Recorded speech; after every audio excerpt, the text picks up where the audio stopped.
Hello बच्चों, आज हम एक नए चैप्टर का अध्ययन करेंगे जिसका नाम है सामाजिक नियंत्रण। अब इसमें सबसे पहले हम ये देखें कि सामाजिक नियंत्रण किसे कहते हैं। तो साधारण शब्दों में अगर हम देखें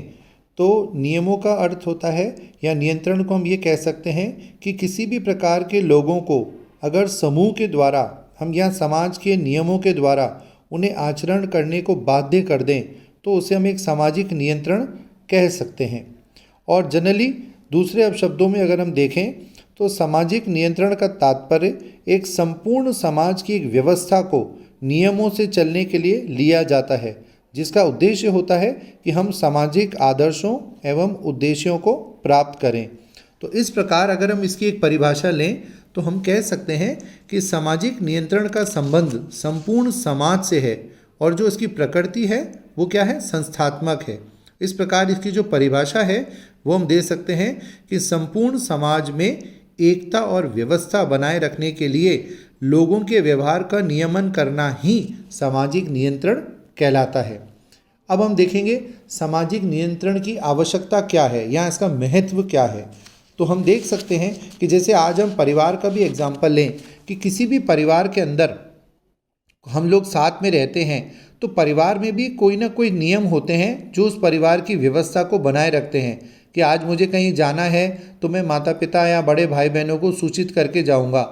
और अगर मैं कहीं बाहर गया हुआ हूँ, मुझे घर पर देरी से आना है तो भी मैं अपने परिवार के किसी सदस्य को सूचित करूंगा कि मैं इतने समय में घर आऊँगा। तो ये छोटे छोटे नियम हमारे परिवार के एक व्यवस्था को बनाए रखते हैं जो पूरे परिवार को नियंत्रित रखते हैं। अब हम अगर समाज की बात करें तो इतने बड़े समाज को नियंत्रित करने के लिए हमें इसके महत्व को जानना होगा।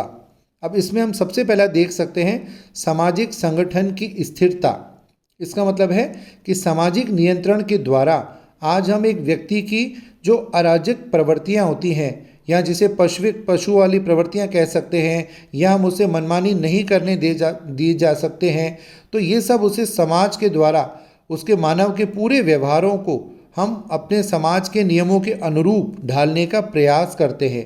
क्योंकि इसी से समाज में अनिश्चितता या अस्थिरता समाप्त होती है और एक समाज में जो संगठन है उसकी निरंतरता बनी रहती है। तो पहला इसका महत्व है सामाजिक संगठन की स्थिरता।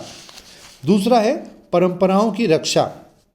कि सामाजिक नियंत्रण का एक प्रमुख उद्देश्य क्या है, जो हमारे समाज में पूर्वजों द्वारा समाज के अंदर नई नई प्राचीन परंपराएं चली आ रही हैं, उन सभी को हम पीढ़ी दर पीढ़ी सीखते हुए आते हैं, और इन परंपराओं की रक्षा के लिए जो हमारे पूरे समाज की धरोहर कैसी कही जा सकती हैं या रक्षक कही जा सकती हैं, इन सब की रक्षा के लिए लोगों को इन परंपराओं के द्वारा व्यवहार में उनको बाध्य करने के लिए मजबूत किया जाता है लोगों को समाज के, कि उन्हें यदि समाज में रहना है तो उन्हें समाज की इन प्राचीन परंपराओं के आधार पर अपना व्यवहार करना होगा।